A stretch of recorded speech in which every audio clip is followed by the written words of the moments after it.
business news, Volkswagen has announced plans to cut 30,000 jobs worldwide, with around 23,000 of those losses born in Germany.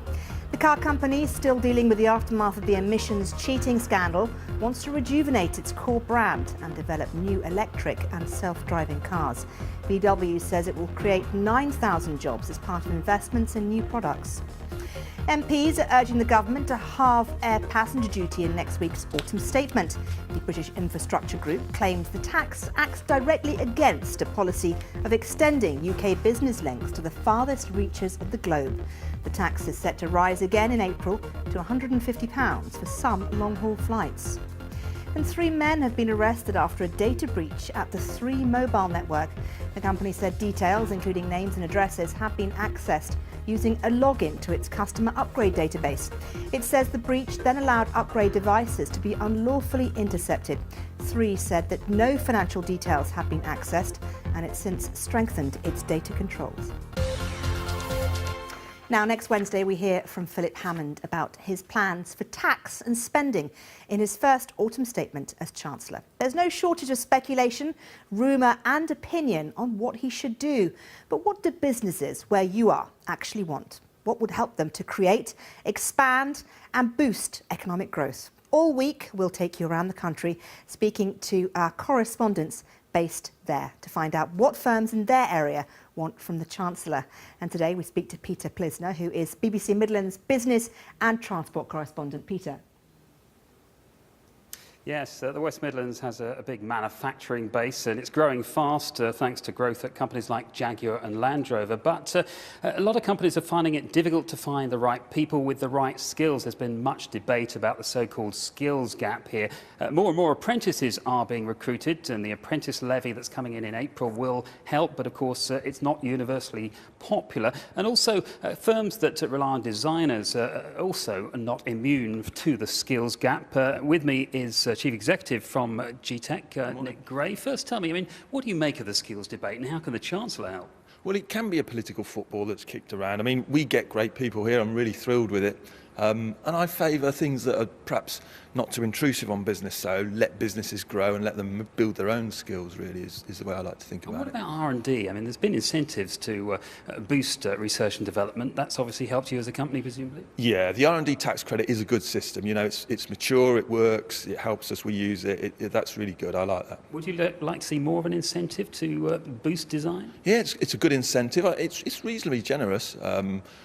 Don't take it away, definitely, and a bit more would be welcome, definitely. And what do you make of the apprentice levy? It was introduced in the autumn statement a couple of years ago. It's coming in April. Is it something that you're looking forward to or dreading? I don't think we're at the size that'll affect us yet, but that's not it's kind of a bureaucratic scheme. It's not a favourite. That's where government sort of interfere with business rather than let business be business. So I'm not a favour of too much interference. As a company owner, I'd rather be left alone to do my stuff rather than we'll take this off you and give it back if you do this and stuff. It's hard enough running a business at the moment without people from far away making up new rules. So I'd rather be left alone. Also with us, Louise Bentley, you're a designer here. Yes. Tell me about your passage to getting a job here. So university did prepare me in a few ways in terms of adhering to deadlines and dealing with many projects at once. But ultimately, a lot of the skills that I've learned are through placements and through GTEC itself. It's a very fast growing company, so I've basically had an insight into manufacturing. I've been to China a few times, and that's exposed me to some really interesting sites there. Do you think the government's doing enough to nurture people like yourself?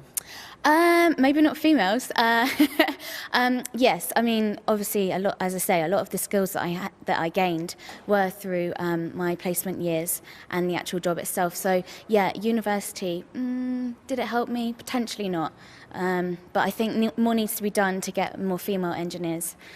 Just very briefly, Nick, Brexit vote, how's it affecting your company and what would you like to see the Chancellor do to help alleviate some of those issues? Well, I think it's a cue for export. So we've certainly looked hard at the export market and thought, right, we need to build some export business. With a weak pound, export sales are worth more, whereas the UK, your costs go up. So definitely export support is the way to go for that one. Nick, Louise, many thanks. Well, the Chancellor's keeping the details of his autumn statement very close to his chest, but all will be revealed on Wednesday lunchtime. Thank you very much, Peter Plisner there in Worcester. And as he said, we will have all the coverage of Philip Hammond's autumn statement next week on BBC News, so do join us then. Let's take a quick look at some of the other stories making the headlines. And Tesco boss Dave Lewis, he's warned that global suppliers not to artificially inflate their prices because of a fall in the pound. It's his first public comment since supplier Unilever tried to raise the cost of popular items such as Marmite due to a weaker currency. He said price rises need to be justified.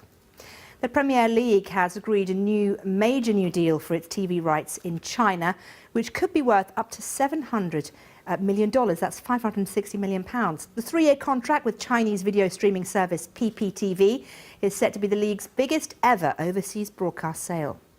Investors should be quoted a single all-in fee, so the amount taken in charges from their investment returns is clear. That's according to a regulator.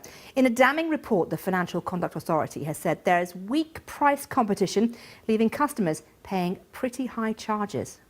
Brief look at the markets now. In terms of the London market, we've seen a real retreat in London's top shares. The FTSE currently down just over 0.5%. We've seen mining companies such as precious metal miners being hit very much by the rising dollar. The pound currently a little bit lower than the high it hit yesterday at $1.24. And Tesco share price there after talk of its boss about the pricing of goods. That's all the business news from me. My colleague Joe Lynham will be here all afternoon, but for now I need to back to you. Thanks, Maryam.